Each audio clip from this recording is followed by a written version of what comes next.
बस इतना कह रानी रूप का हाथ पकड़ लेती है और उसे अपनी ओर खींचती है। रूप तुरंत हाथ छुड़वाता हुआ कहता है, मौसी, लगता है आपने अपनी लाज और लज्जा बिल्कुल त्याग दी है। आपको शर्म आनी चाहिए ये सब करते हुए। जब रानी चंद्रिका ने देखा कि ये तो किसी तरह भी मानने वाला नहीं है, तब रानी बोली, देख रूप, अगर तू मेरी बात नहीं मानेगा तो बहुत पछताएगा। अभी तूने मेरा प्यार ही देखा है, मेरे क्रोध से अभी तू अनजान है। रूप ये कहते हुए चल पड़ा। ठीक है मौसी, जो तुम्हें करना हो कर लेना, मैं जा रहा हूँ। रानी चंद्रिका गुस्से में बोली, तुम मेरी इच्छाओं को दबा कर जा रहे हो, इसका परिणाम भुगतने के लिए तैयार रहना। जब राजा के आने का समय होता है तो रानी अपने कपड़े फाड़ लेती है, गहने उतार फेंकती है और बिस्तर पर पड़कर सुबक सुबक कर रोने लग जाती है। राजा आकर रानी की ऐसी हालत देख दंग रह जाता है और पूछता है, क्या हुआ रानी? तब रानी रोते हुए अपना त्रिया चरित्र दिखाती है और कहती है, क्या बताऊं महाराज, मुझे तो कहने में भी शर्म आ रही है। राजा बोला, रानी जो भी बात है वो मुझे बताओ। तब रानी चंद्रिका कहती है, महाराज, आपका बड़ा बेटा रूप मेरे महल में घुस गया और मेरे साथ जबरदस्ती करने की कोशिश की।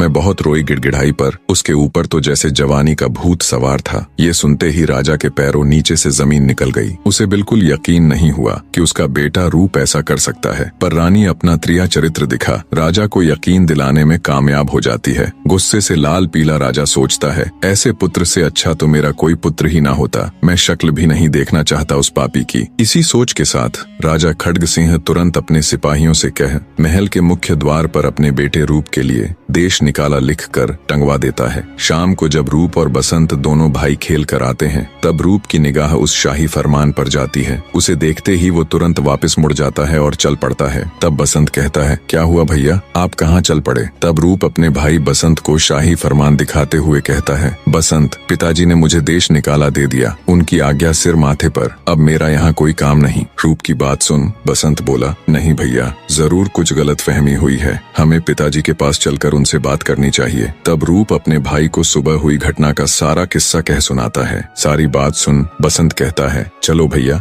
हम ये सारी बातें पिताजी को बता देते हैं। तब रूप बोला, नहीं बसंत, अब समय निकल चुका है। पिताजी फैसला करने से पहले अगर हमको बुलाते और पूछते तो हम उन्हें सारी हकीकत बताते, लेकिन अब कोई फायदा नहीं भाई। तब बसंत रोता हुआ कहता है, भैया, मैं भी आपके साथ चलूंगा। बसंत की बात सुन रूप बोला, नहीं बसंत, देश निकाला तो मुझे मिला है, तुम मेरे साथ कहाँ दर दर की ठोकर खाते फिरोगे? बसंत बोला, नहीं भैया, आपके सिवाय मेरा इस दुनिया में कोई नहीं है, और जो आज आपके साथ हुआ है वो कल मेरे साथ भी तो हो सकता है। रूप उसकी बात मान लेता है। दोनों भाई अपने शाही वस्त्रों को त्याग भरे हृदय से राजा की नगरी को छोड़ चल पड़ते हैं। दोनों भाई दुखी हृदय से राजा की नगरी को छोड़कर चले जाते हैं। चलते चलते दोनों भाई जंगल में पहुंच जाते हैं और आपस में बातें करते हैं। अगर आज हमारी माँ जिंदा होती तो क्यों हमें ऐसे